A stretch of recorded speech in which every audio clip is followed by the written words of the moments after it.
The night my family threw me out, I had a company worth $3.2 million that not one of them had ever thought to ask about. My sister screamed about a car loan. My mother nodded. My father packed my bag. I stood there and thought, this is the most expensive mistake they will ever make. Let me start from 4 hours earlier. The conference room on the 11th floor of Meridian Group's downtown Portland office had a wall of windows facing west. And at 4:47 in the afternoon on a Tuesday in October, the sky was doing that particular thing Pacific Northwest skies do in fall gray, going purple, going gray again, like it couldn't decide. My manager, Dennis, sat across from me with an HR folder and the careful expression of a man who has delivered this speech before and hated it every time. I already knew what was in the folder. I'd known for 6 weeks the way you know a storm is coming because the air pressure drops and the birds go quiet. Meridian had been bleeding contracts since spring. The restructure was inevitable. My position, senior financial analyst, 8 years, 2 promotions was not. Dennis said the word eliminated. He said position before it to soften the blow. He mentioned severance. 8 weeks, full benefits through the end of the year. His hands stayed flat on the table the whole time, palms down, the body language of a man trying very hard not to look like a threat. I thanked him. That was the professional thing to do, and I was a professional.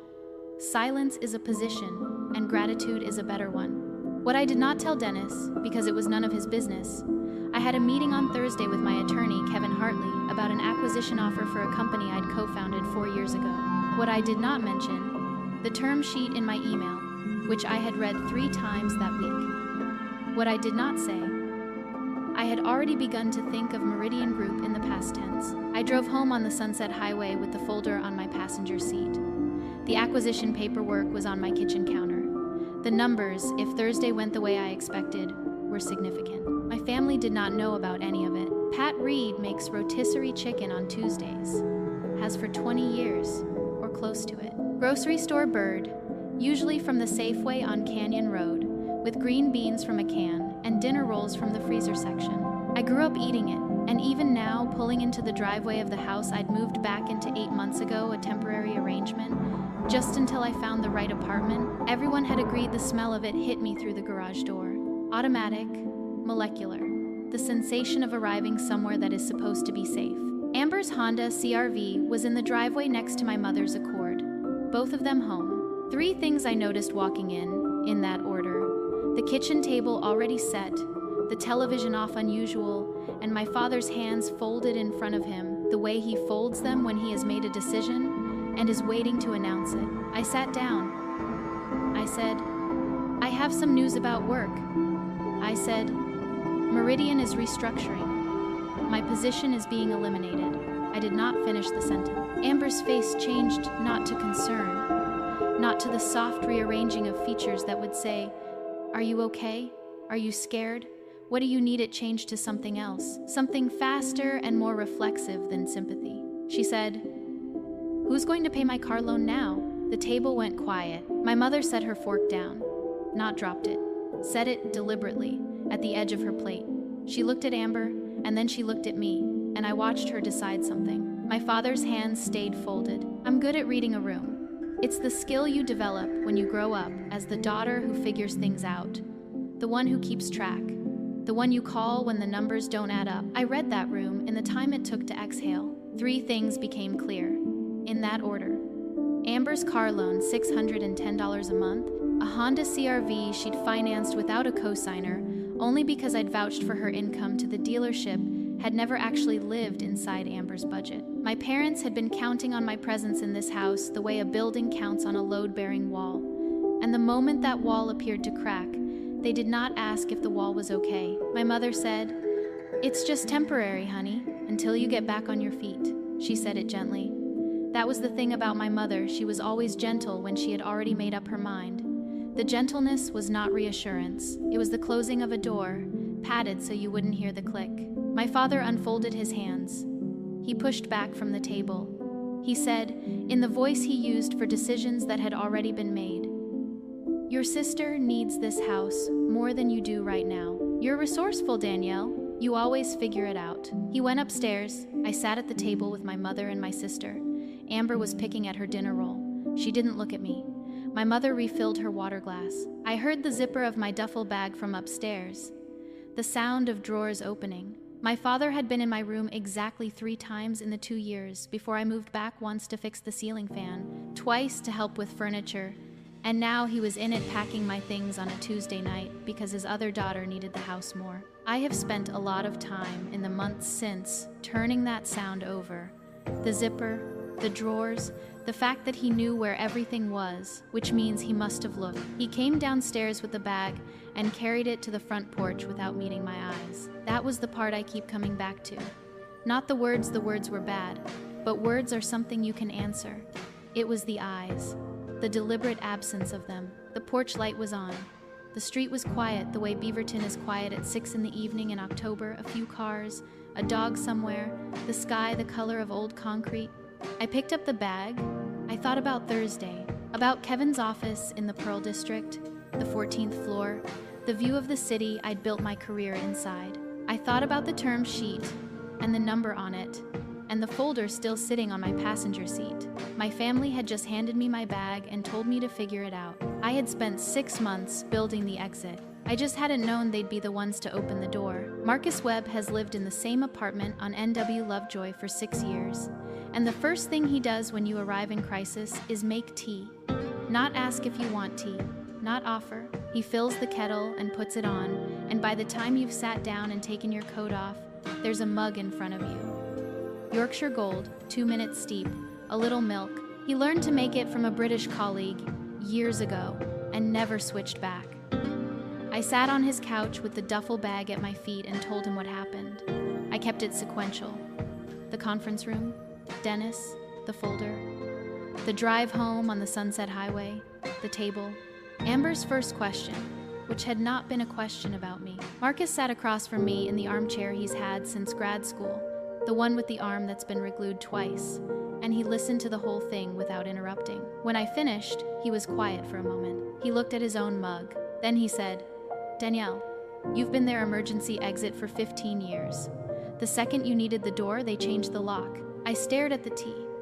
I didn't answer. Not because the sentence wasn't accurate, it was, but because something about hearing it out loud made it heavier than it had been inside my own head, where I'd been carrying it for years without naming it. I said I'd figure out the apartment situation this week. Marcus said, "Okay." We sat there for a while with the rain starting against his windows. And I thought about 2005. I was 15 the summer my father's construction supply company went under.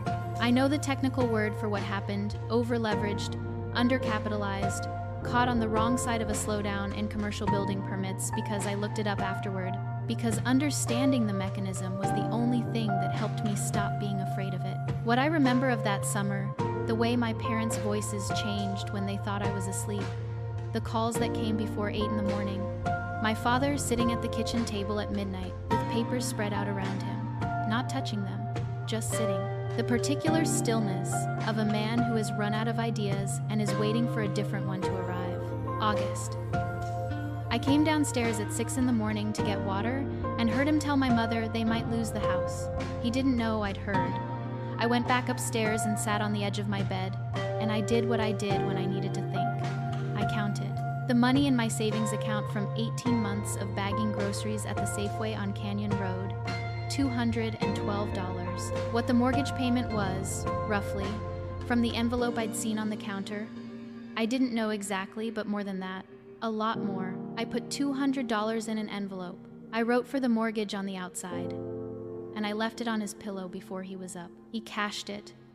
I know because the envelope was gone by evening, and the next morning he was quieter in a different way, not the stillness of a man who had run out of ideas, but the stillness of a man who had received help from somewhere he wasn't going to mention. He cashed it the next month too.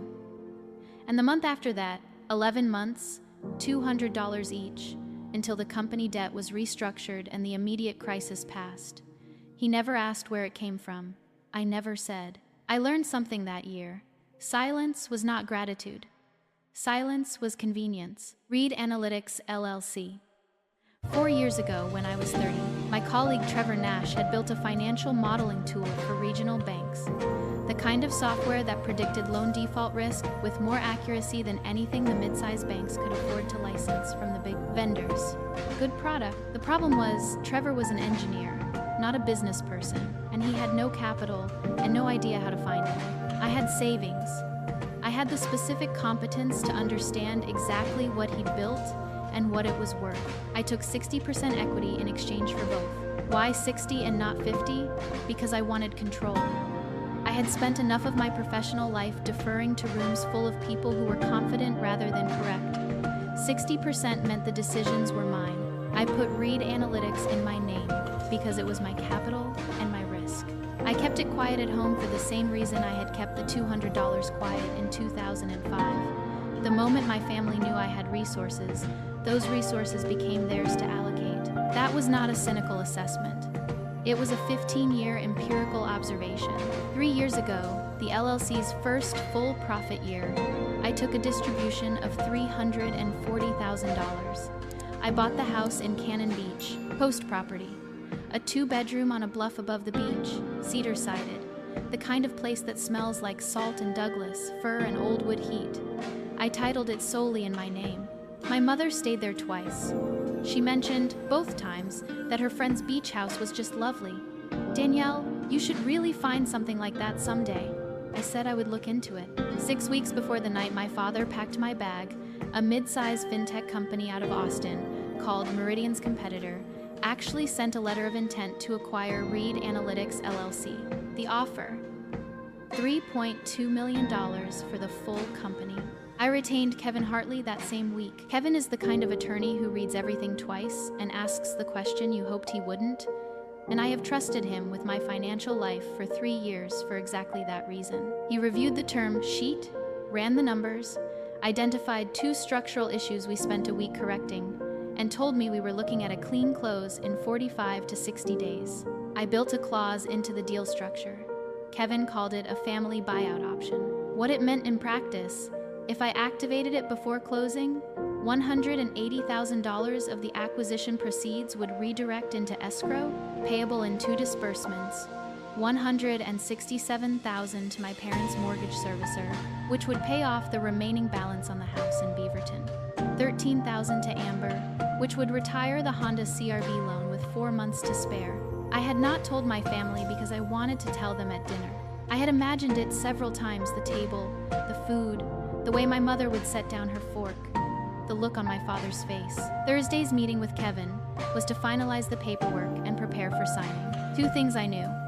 Driving away from that house with my duffel bag in the back seat, the rain starting in earnest on the Sunset Highway, the city lights smearing across my windshield. 1, they had no idea what they had just done. 2, I was the only person in that driveway who did.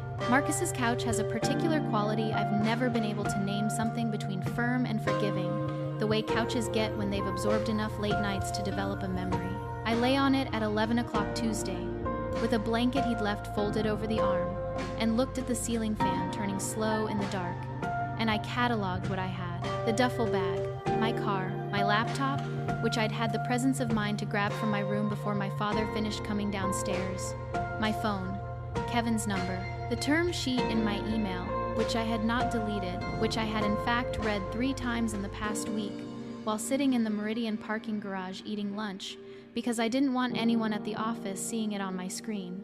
What I did not have, a place to live after this week, a salary starting Monday, a clear answer to the question Marcus had asked gently, carefully, the way he asked things about whether I was okay. I told him I was fine. He turned off the light in the hallway and went to bed.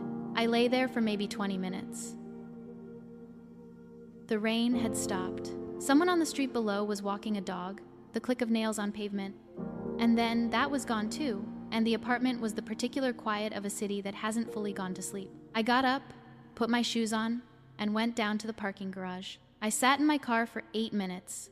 I know because I checked the clock when I got in and again when I got out. I put my hands flat on the steering wheel, palms down, and I breathed. That was all I did.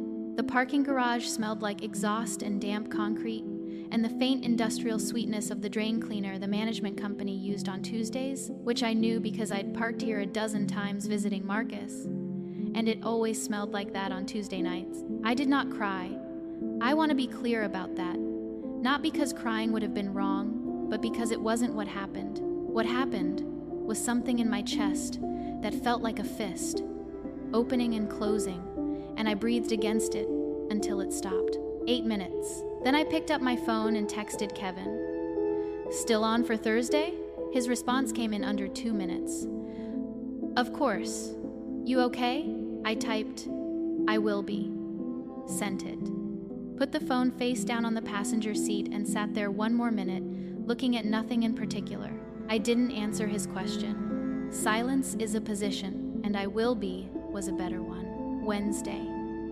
I was at a coffee shop on NW 23rd by 8:15 with my laptop open and a large drip coffee I didn't taste. I booked a furnished studio in NW Portland, 2 blocks from the coffee shop.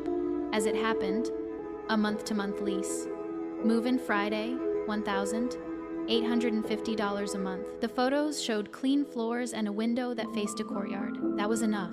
Then I opened my bank's website and spent 45 minutes removing myself from everything I'd set up at the Beaverton address.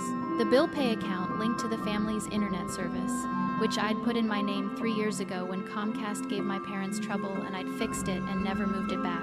The recurring transfer to my parents' mortgage servicer, $400 a month, 4 years running.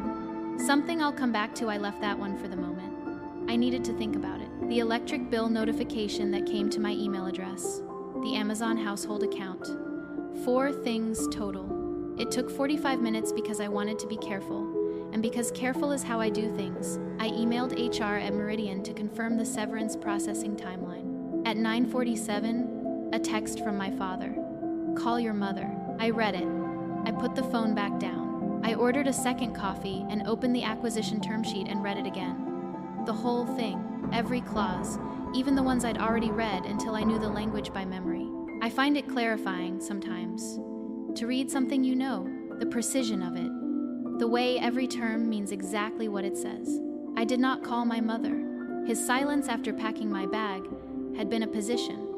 Mine was the same. Marcus made pasta Wednesday night, the box kind with jarred marinara, which he is unembarrassed about in a way I have always found quietly admirable. He poured 2 glasses of wine, and we ate at his kitchen table, and he waited until we were almost done before he asked, "What are you going to do about Thursday?" I set down my fork. I told him about the family clause, the whole thing, the way I hadn't told anyone except Kevin. The $180,000 redirect. What it would have covered, what I had imagined in detail about telling them at a dinner table, not unlike this one. Marcus went very still in the way he goes, still when he's processing something he didn't expect. He's not a man who performs reactions. He held his wine glass and looked at it. "So you were going to give them the exit," he said. "And they handed you a bag before you could." "Yes." He set the glass down. "And now?" I didn't answer immediately. I counted 3 seconds. I do that when I'm deciding something, run a quick internal count. It slows the part of me that wants to move before I've finished thinking. "I have a meeting tomorrow," I said. He looked at me for a moment. Then he nodded. He picked up his fork and finished his pasta. And he didn't push further, and I have trusted Marcus Webb with my professional life for 9 years. For exactly that quality, he knows the difference between a door left open and a door that's closed. We did the dishes together. He lent me a clean towel and a phone charger and told me the couch was mine as long as I needed it. I said I'd be in a new apartment by Friday. He said, "Good." Thursday. I was on the Burnside Bridge at 7:40 with my travel mug and the acquisition folder on the passenger seat, driving toward Kevin's office in the Pearl District, the Willamette Gray and flat below. The city was doing what Portland does on October mornings. Everything damp, everything muted. The sky, the color of old drywall, the coffee carts already open. I parked in the garage on 10th, sat in the car. 30 seconds, not 8 minutes. I was past 8 minutes. My phone showed 1 new voicemail. Pat. I looked at it. I didn't play it. I put the phone in my coat pocket and got out of the car and walked to the elevator. The elevator took 11 seconds. I counted. Kevin Hartley's office is on the 14th floor of a building in the Pearl District that was a warehouse in a previous life, and still carries the bones of it: high ceilings, exposed steel, windows that run floor to ceiling on the north wall. On a clear day, you can see Mount Hood from his desk. That Thursday was not a clear day. The sky was the same flat gray it had been all week. And the city below looked small and muffled, the way Portland looks when the clouds come down close. He had coffee waiting. He always has coffee waiting. I've wondered sometimes if he brews a fresh pot before every meeting, or if he's simply always in a state of having just made coffee, and I've never asked, because it seems like the kind of thing that would be less interesting with an answer. I sat across from him. He opened the folder. The acquisition deal had 4 main components, and Kevin walked me through each one with the methodical patience that is his particular professional gift. Not slow, never condescending, just thorough in the way that makes you feel the ground is solid under each step before you take the next one. The letter of intent, signed. The representations and warranties, clean. The IP assignment schedule, which had taken us most of a week to get right, now correct. The closing timeline, 45 days from today, assuming no material changes. Everything was in order. He reached for the second folder, thinner than the first. He slid a single document across the table and set his pen beside it. The family buyout option, 3 pages. I had written the first draft of the concept myself, in a coffee shop on a Sunday in August, before I'd even retained Kevin. He'd cleaned up the language and added the escrow mechanism, and asked me once whether I was certain about the structure. I'd said yes. He pointed to the signature line on page 3. This is the family buyout option, he said.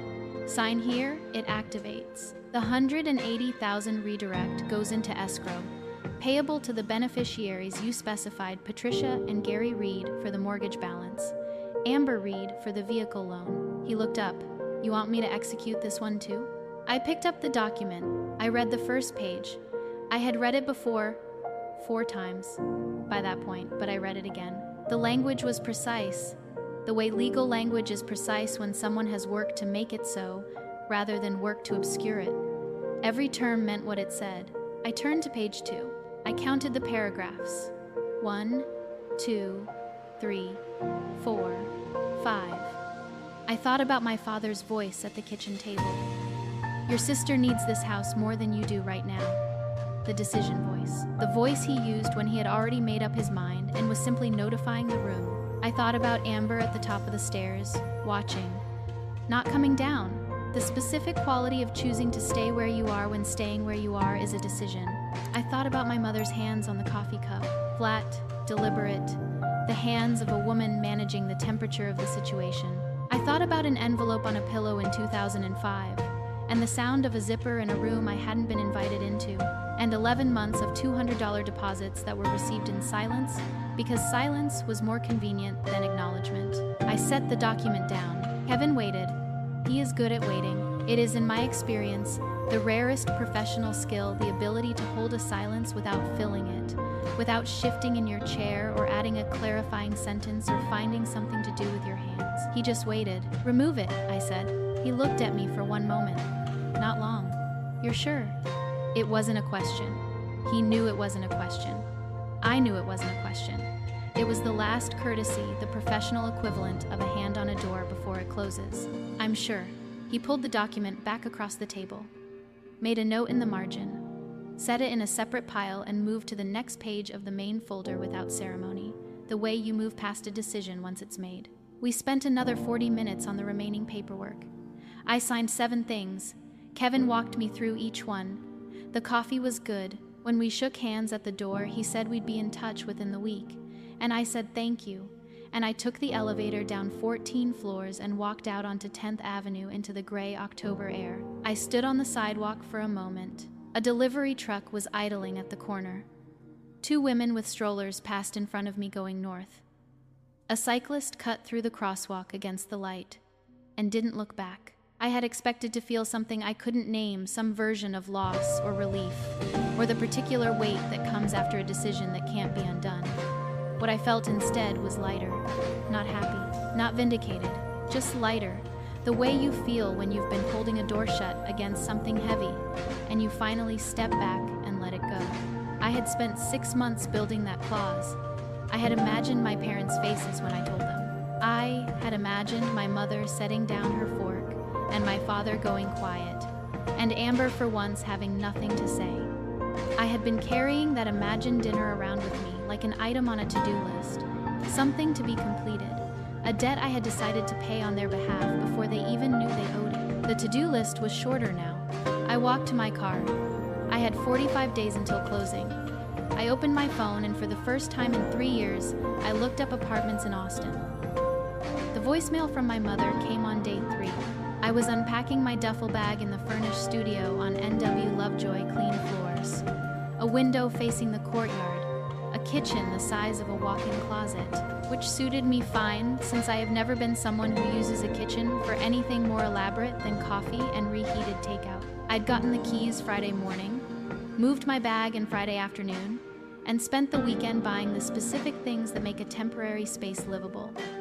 A good pillow, a French press, 2 sets of towels that weren't the scratchy kind. My phone showed a new voicemail. Pat Reed. I played it while folding a sweater. Her voice was careful in the way it got when she was managing the temperature of a situation from a distance.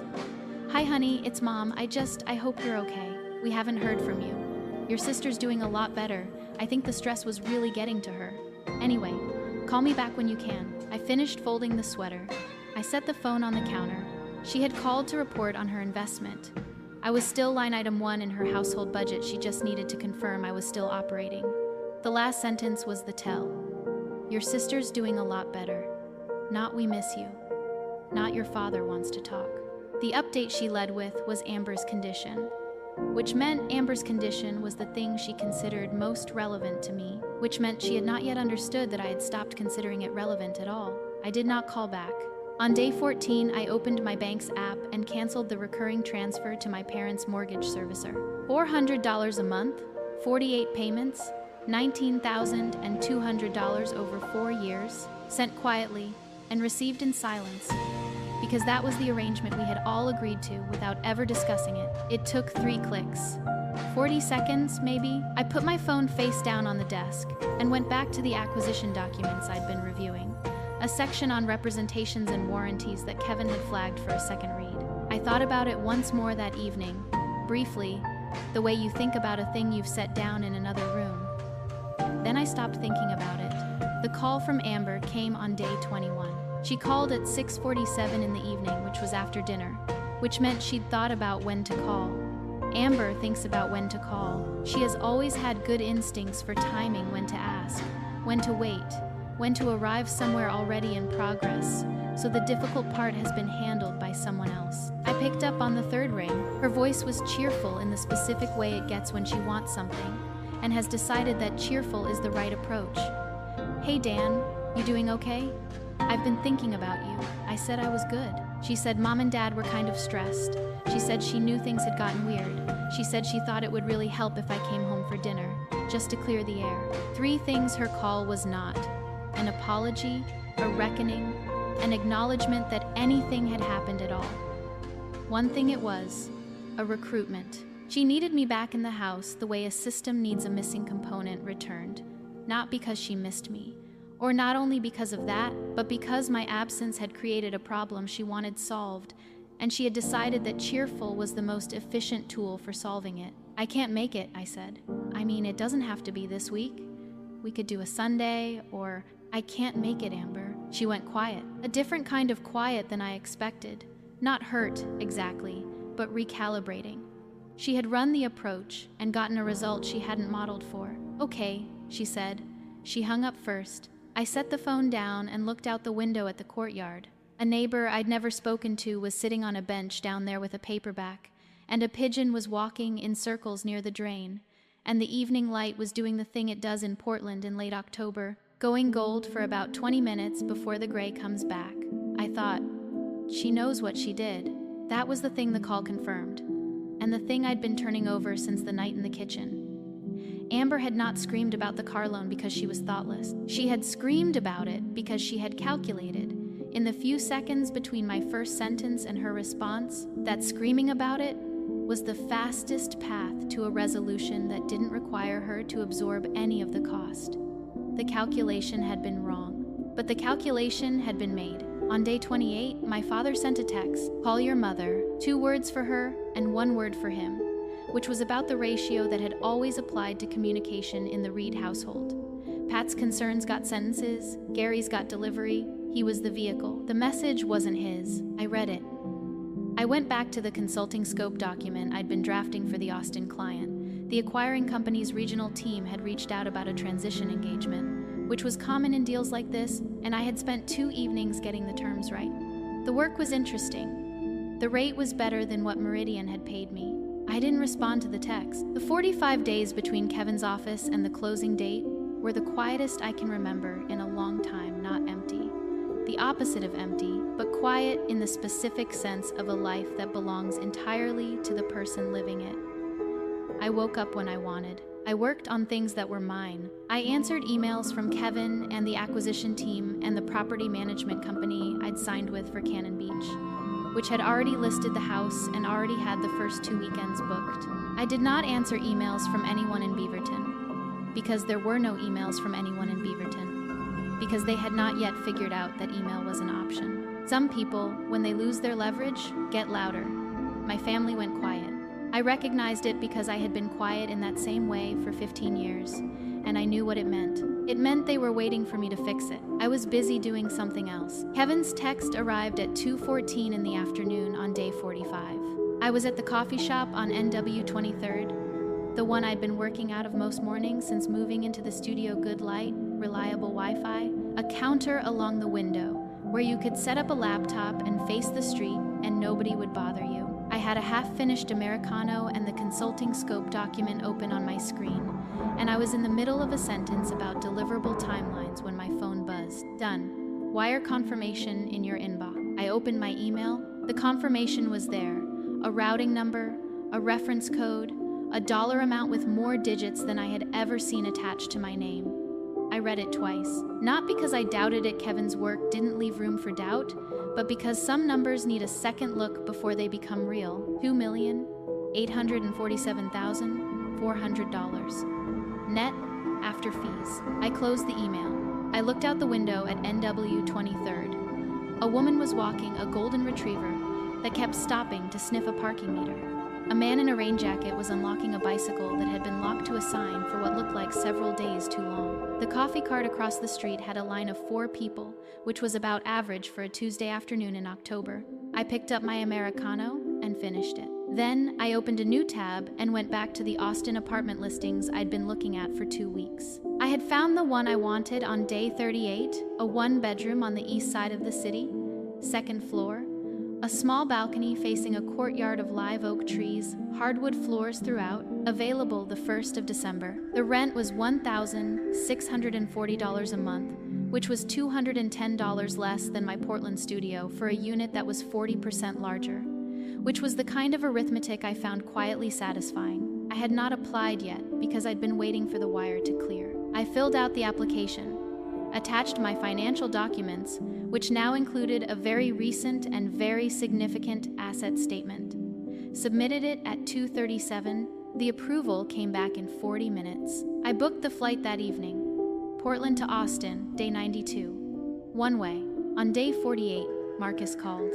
He'd run into my father at the hardware store on Canyon Road, the one near the Beaverton house that Gary had been going to for 30 years, buying screws and caulk and replacement fixtures with the specific purposefulness of a man who believes that maintaining things is a form of control. Marcus said he'd looked rough, tired in a way that sat differently than ordinary tiredness. He'd mentioned, when Marcus asked how things were going, that they were sorting out some bank stuff. I told Marcus about the buffer payment then, all of it, the $400 a month, the 4 years, the way I'd set it up through a third-party bill pay service, so it would show on their servicer's statement as a general payment, rather than something traceable back to me. I told him I'd canceled it on day 14. He was quiet for a moment. $400 a month, he said, for 4 years, 48 payments. And they didn't know. They received it. They didn't know where it was coming from. Another pause. I could hear him thinking the way I can always hear Marcus thinking.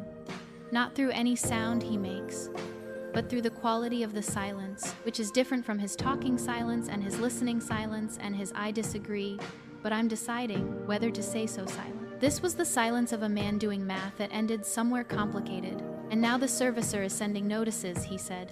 Apparently. And they don't know why the payments changed. They know the payment amount changed. They don't know why. He let that sit for a second, then, "You okay with that?" I thought about the question. It deserved a real answer. "Yes," I said.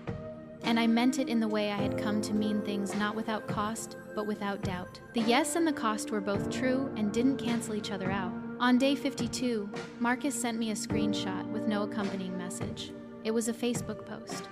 Public, which I suspected was an accident. Amber had tagged the name of the mortgage servicer for Specific Mortgage, spelled out in full in the body of the post, alongside a detailed complaint about their customer service hold times, and what she described as a payment discrepancy that nobody could explain. The post had 11 comments. 3 of them were from people recommending she try calling earlier in the morning. 2 were from people sharing similar experiences with the same institution. 1 was from a woman named Deborah, who had written "Only this happened to us too," with 2 exclamation points. I read it once. I set my phone face down on the desk. I looked at the ceiling of the studio for about 30 seconds, which is the amount of time I generally allow for processing things that are both predictable and still somehow surprising. They had found the discrepancy. They had not yet found the source. I turned my phone back over and opened the property management company's portal for Cannon Beach. The house had been listed for short-term rentals for 3 weeks. Both upcoming weekends were booked. A family from Seattle had left a message asking about a 4-night stay over Thanksgiving. I sent them the rates and availability. They confirmed within the hour. I did not respond to Amber's Facebook post. I had a flight to catch, figuratively speaking, and she was not on the itinerary. On day 55, I emailed Kevin to confirm everything on my end was complete. His response came the next morning. Clean on his end too, filing done, retention records in order, his invoice processed through the closing proceeds as agreed. 3 lines, no pleasantries beyond a single travel safe at the end, which from Kevin was the equivalent of a standing ovation. Day 58. Marcus and I walked along the Willamette. It was an evening cold enough to need a jacket, but not cold enough to be unpleasant. The kind of October evening that Portland does better than almost anywhere. The light going amber over the West Hills, the river holding the color of the sky, the Hawthorne Bridge lit against the dark. We walked from the East Bank Esplanade south toward Omsi and back, which is a route we'd walked maybe 30 times over 9 years, in various configurations of crisis and contentment.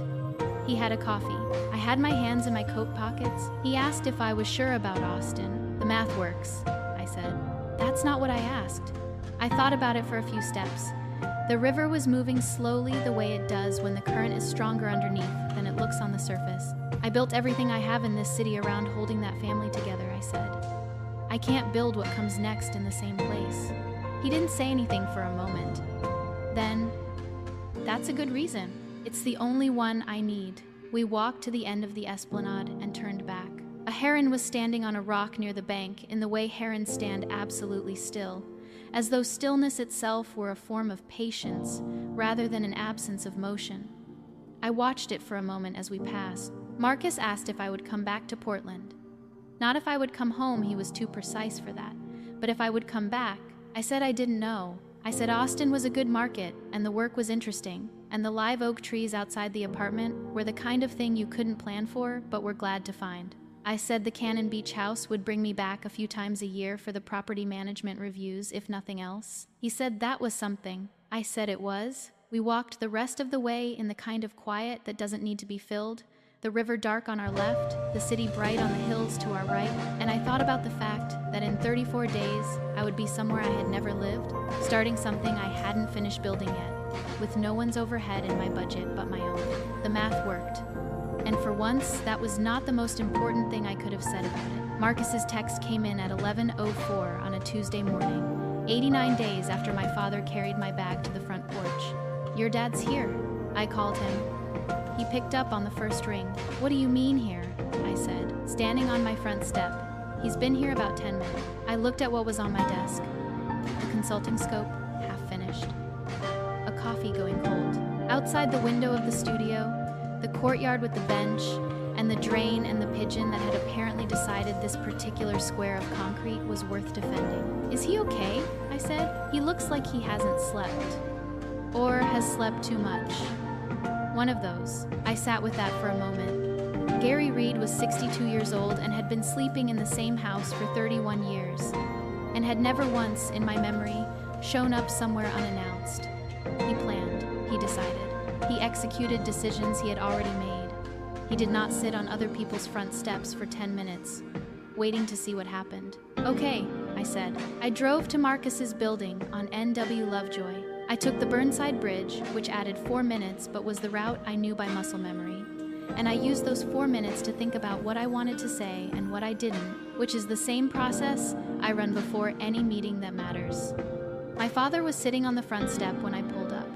He stood when he saw my car, the way men of his generation stand when a woman arrives automatic, trained in before he was old enough to examine it. He was wearing a canvas work jacket, and the expression of a man who has been awake since before he should have been. I parked. I got out.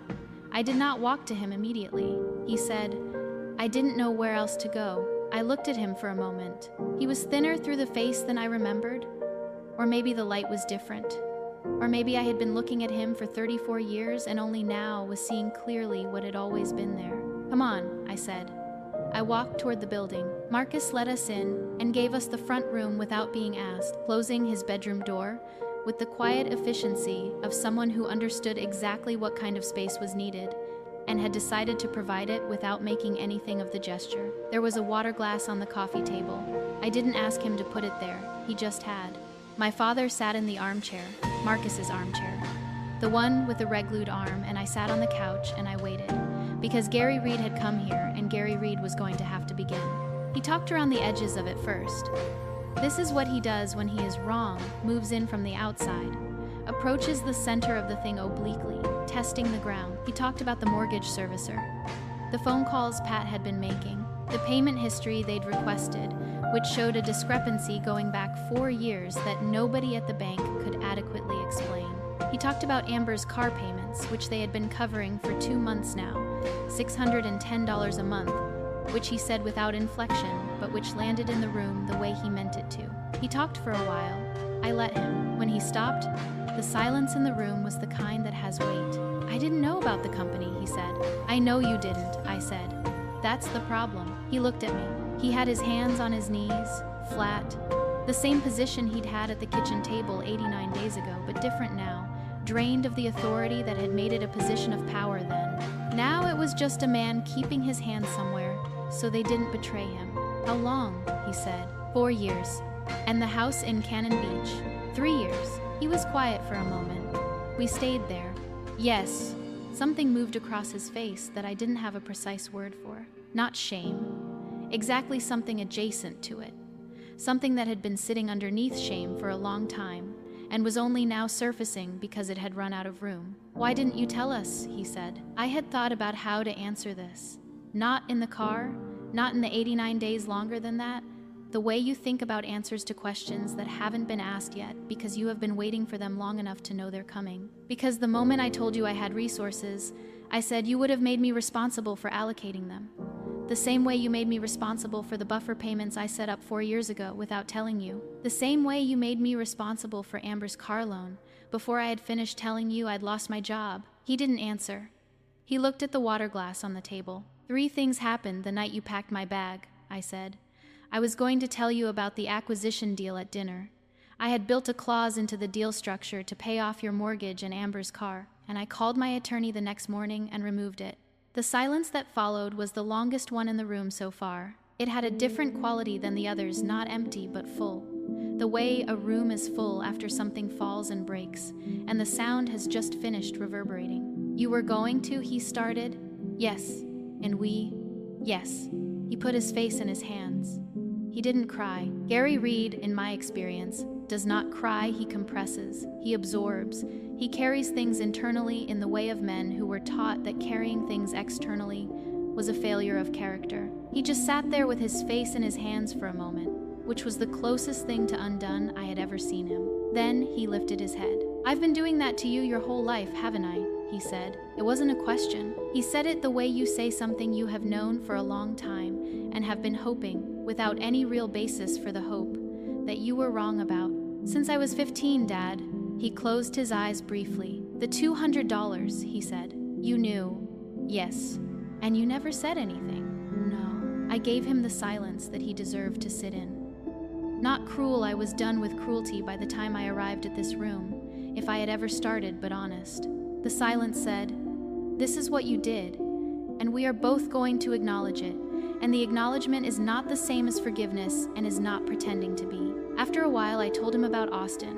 I told him the flight was in 3 days, and the apartment was ready, and the work was interesting. I told him the Cannon Beach house was under a property management contract and would remain so. I told him the First Pacific mortgage servicer had a hardship restructure program for borrowers in his position, and that the person to ask for was named Delgado in the customer advocacy line, which I knew because I had looked it up 2 weeks ago, on a night when I was not yet sure whether I would tell him or not. I told him to call before 10 in the morning Pacific time, because hold times were shorter before the East Coast lunch hour hit their cue. He listened to all of it. When I stood up, he stood too, the same automatic reflex, trained in deep. He looked like he wanted to say something that he didn't have the right words for, which in my experience is the most accurate description of Gary Reed at the moments that have mattered most. "Take care of yourself, Dad," I said. I walked to the door.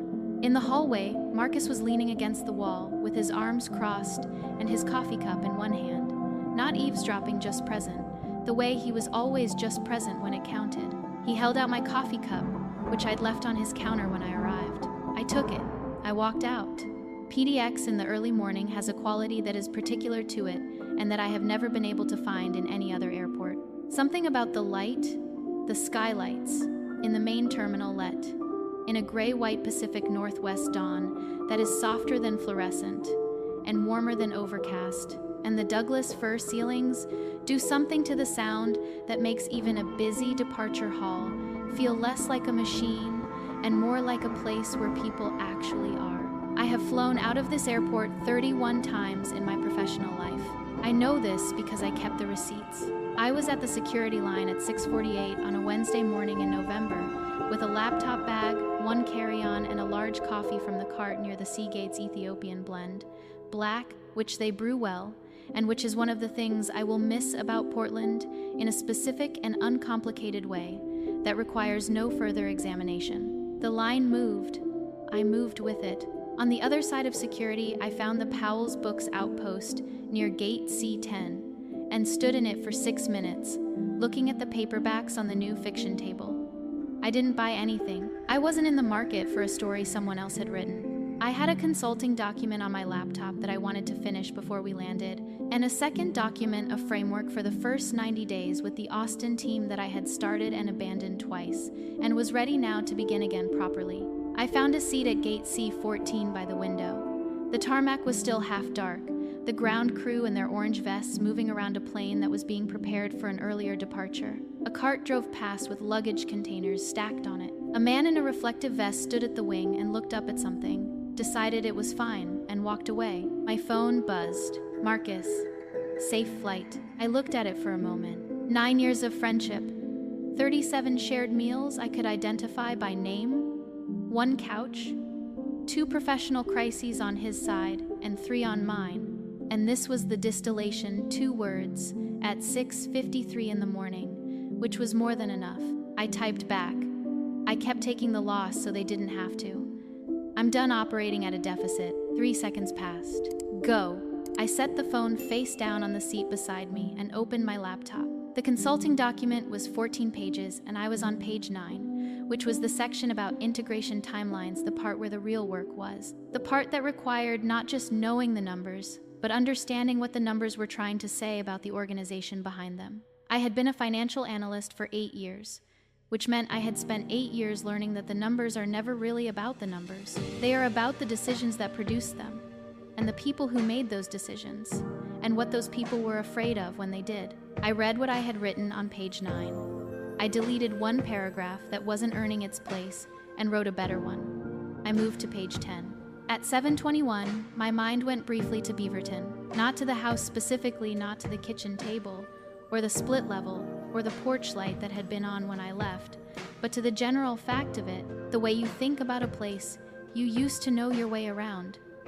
I thought, what is happening there right now? I thought, it's 7:21, so Pat is probably in the kitchen. And Gary has probably been up since 6, and Amber is probably still asleep, because Amber has always slept until the situation requires her to be awake. I held the thought for a moment. I examined it the way I examine all things I'm uncertain about, looking for what it was actually made of underneath the surface. And what I found was this.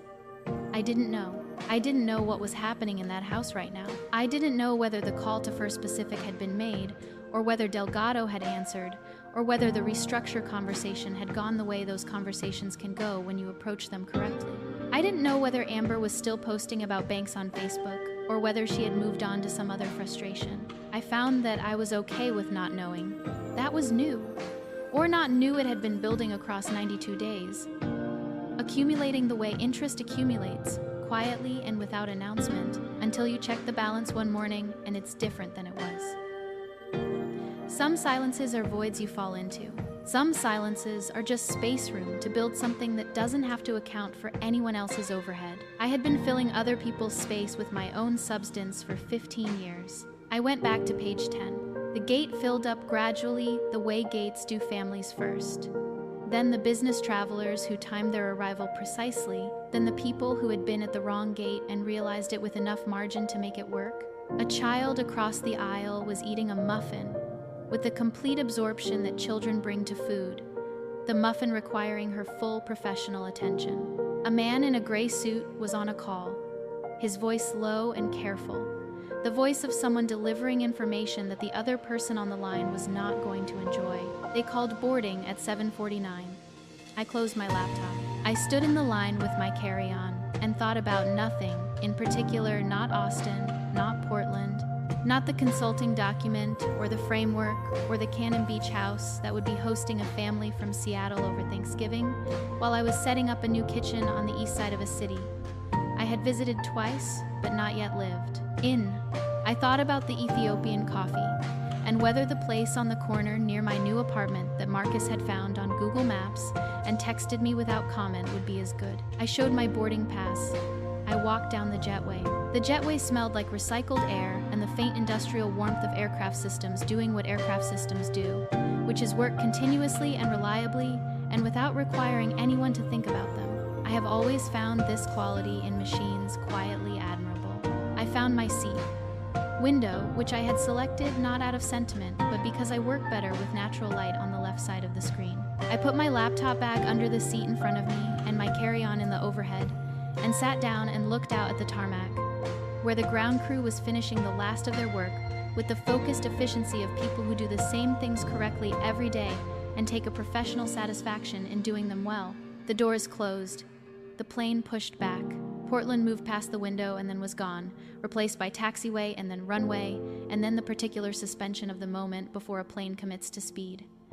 I did not press my face to the glass. I did not look for anything in the middle distance. What was there to see that I hadn't already seen? We lifted. The clouds came up fast, thick November overcast, the kind that closes behind you like a curtain, and Portland was gone in under a minute. Below me somewhere was the Willamette and the West Hills, and a split level in Beaverton and a coffee shop on NW 23rd, and a heron on a rock who was probably still there, standing in the precise stillness of something that had decided where it was going to be and was being there completely. I opened my laptop.